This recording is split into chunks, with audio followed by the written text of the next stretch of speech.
Pendidikan sejatinya tidak dilahirkan dari lembar soal, tetapi dari proses yang membentuk cara berpikir dan karakter manusia.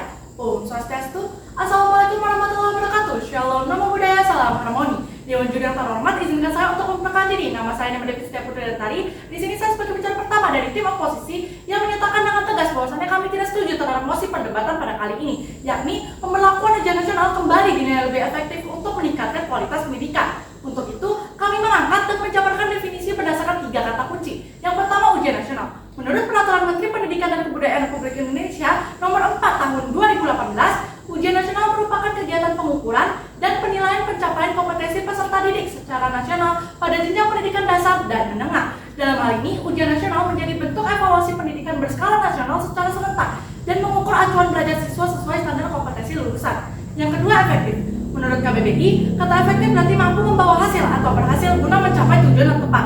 Mengacu pada sistem pendidikan nasional pada UU Nomor 20 Tahun 2003, pendidikan yang efektif berarti mampu membentuk manusia Indonesia seutuhnya. Maka dari itu, ujian nasional tidak dapat dikatakan efektif karena hanya mengukur aspek kognitif saja, kemudian tidak memperhatikan keadilan akses serta kesiapan fasilitas serta daerah. Yang ketiga, kualitas pendidikan. Ini berarti ukuran seberapa baik suatu lembaga pendidikan dalam mencapai tujuan tertentu serta memuaskan masyarakat maupun peserta didiknya. Ini mengacu pada berbagai aspek, yakni kurikulum, pengajaran, sumber daya, fasilitas, serta output pendidikan. Ada pula urgensi mengapa mosi ini tetap berdiri di standing oposisi. Yang pertama, dilihat dari status quo-nya. Pendidikan yang berkualitas tidak dinilai dari hasil akhir ujian semata, melainkan dari beberapa aspek-aspek penting lainnya, seperti yang pertama, pemerataan akses pendidikan, di mana ini bertujuan agar siswa di kota maupun di pedalaman itu mendapatkan kesempatan belajar yang sama, seperti contoh permasalahan yang ada di Papua. Yang kedua, proses pembelajaran yang bermakna, di mana ini menekankan pada pengembangan karakter, kreativitas, dan juga keterampilan. Dan yang ketiga, kesejahteraan psikologis peserta didik, di mana ini bertujuan agar siswa dapat belajar dengan aman, nyaman, dan juga tenang tanpa adanya tekanan yang berlebihan.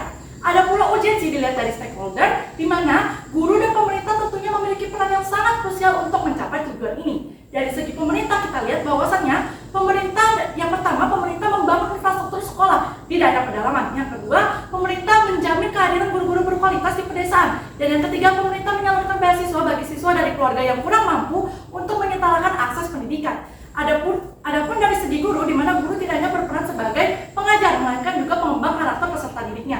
Di era sekarang ini, peran guru tidak dapat digantikan oleh sistem ujian nasional. Justru, pendidikan yang berkualitas lahir dari sistem harian langsung di ruang kelas yang hanya dapat dilakukan oleh guru-guru yang berkualitas, berkompeten, dan juga terlatih tentunya. Baik, izinkan saya untuk memasuki ranah argumentasi, di mana yang pertama, kualitas pendidikan tidak hanya tentang nilai akademik, di mana pendidikan yang berkualitas itu dinilai dari hal-hal yang mengacu pada pengembangan karakter dan juga keterampilan berpikir kritis. Seperti contoh Finlandia yang merupakan negara dengan sistem pendidikan terbaik di dunia, itu tidak menggunakan ujian nasional sebagai tolak ukur utama. Yang kedua, sistem pendidikan yang berkualitas itu melindungi kesejahteraan mental peserta didik. Ketika ujian nasional diberlakukan, itu tentunya akan menimbulkan tekanan yang besar pada siswa, sehingga akan berdampak pada sistem lingkungan belajar mereka. Hal ini tentunya bertentangan dengan sistem pendidikan yang sehat. Yang ketiga, di mana kualitas pendidikan itu menyangkut tentang keadilan. Ketika ujian nasional diberlakukan di tengah ketimpangan fasilitas serta daerah, tentunya ini akan menimbulkan jurang ketidaksetaraan, bukannya malah meningkatkan kualitas pendidikan. Sekian dan terima kasih. Kualitas pendidikan yang sesungguhnya adalah ketika setiap anak merasa dihargai dan difasilitasi kemampuannya untuk berkembang sesuai dengan keunikan mereka masing-masing. Saya, Vina, selaku pembicara kedua dari tim oposisi, masih dengan sangat lugas dan tegas menyatakan bahwa kami tidak menyetujui adanya mosi yang kita perdebatkan hari ini. Dewan juri, mosi yang kita perdebatkan hari ini sangat tidak relevan dengan keadaan Indonesia saat ini, di mana pembicara pertama sebelumnya sudah menyatakan dengan jelas terkait dengan definisi, status quo, serta urgensi mengapa mosi ini masih berdiri dengan sangat kokoh di sisi kami, tim oposisi. Berdirinya saya di sini adalah untuk menegaskan kembali terkait dengan argumentasi-argumentasi yang telah disampaikan oleh pembicara sebelumnya. Pertama, kita membahas terkait dengan pemerataan akses pendidikan dan sarana prasarana. Perlu saudara ketahui bahwa ada 4 juta anak di Indonesia itu masih belum memiliki akses terhadap pendidikan. Sebagaimana data Susenas tahun 2022 menyebutkan, di mana 76% keluarga itu mengaku bahwa anak mereka putus sekolah karena masalah ekonomi. Kemudian menurut UNICEF, ada 4,1 juta anak itu tidak memiliki akses terhadap pendidikan. Dari kasus-kasus ini dapat kita simpulkan bahwa pasal 31 ayat 1 Undang-Undang Dasar 1945 yang menyatakan setiap warga negara berhak mengenyam pendidikan itu masih belum disadari oleh kita semua. Kemudian, kita juga tidak dapat mematok rata semua sekolah-sekolah yang ada di Indonesia, sekolah-sekolah yang ada di pedalaman dengan segala keterbatasan fasilitas dan tenaga pengajar, dengan sekolah-sekolah di perkotaan yang memiliki fasilitas serta akses pembelajaran yang juga mumpuni.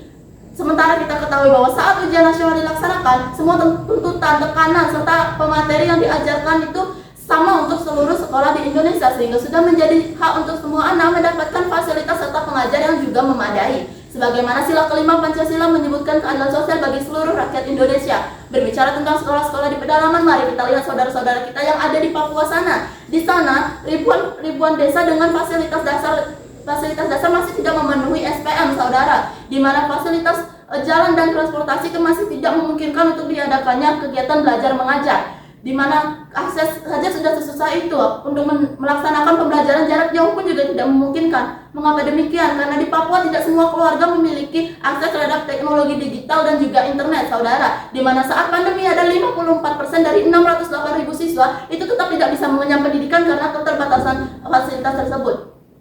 Kemudian kita membahas tentang kesejahteraan para guru, di mana ada 1,6 juta guru di Indonesia masih belum tersertifikasi, saudara. Sebagaimana data Kementerian Pendidikan dan Kebudayaan tahun 2022 menyebutkan, menurut survei IDEAS tahun 2023 dengan 403 responden itu menyimpulkan bahwa ada 42,4% guru memiliki gaji di bawah rata-rata, dengan 73,2% diantaranya merupakan guru-guru honorer. Dari sini kita lihat bahwa kesejahteraan guru di Indonesia masih tidak begitu diperhatikan oleh kita semua. Kita membahas tentang kesehatan mental. Perlu saudara perhatikan bahwa ada ribuan siswa di Indonesia yang mengalami tekanan belajar saat ujian nasional ini dilaksanakan. Siswa-siswa dari perkotaan dengan segala fasilitas yang memadai saja merasa tertekan. Bagaimana dengan saudara kita yang ada di pedalaman sana? Pernahkah saudara memikirkan hal tersebut? Mari kita buka jendela dunia. Kita lihat Finlandia yang berhasil menciptakan individu yang berkualitas tanpa adanya ujian nasional. Pernahkah kita bertanya mengapa mereka bisa menciptakan individu yang sedemikian berkualitasnya? Tentu saja karena mereka memperhatikan hal-hal dasar seperti akses pendidikan serta kesejahteraan guru dan juga siswa dengan kurikulum yang juga memadai. Sudah ada bukti nyata, saudara, mengapa kita masih ragu untuk memperkuat fondasi-fondasi dasar tersebut. Dengan demikian, meningkatkan kualitas pendidikan kita setingkat lebih tinggi sudah bukan merupakan hipotesis semata. Saya masih dengan sangat lugas menyatakan bahwa kami tidak menyetujui adanya mosi yang kita perdebatkan hari ini. Terima kasih. Dewan Juri yang bijaksana, izinkan saya mengucapkan diri saya Gopal sebagai pembicara ketiga ingin menyatakan bahwa semakin banyaknya akses pendidikan akan semakin juga banyak orang yang bisa meraih pendidikan dan terdidik itu.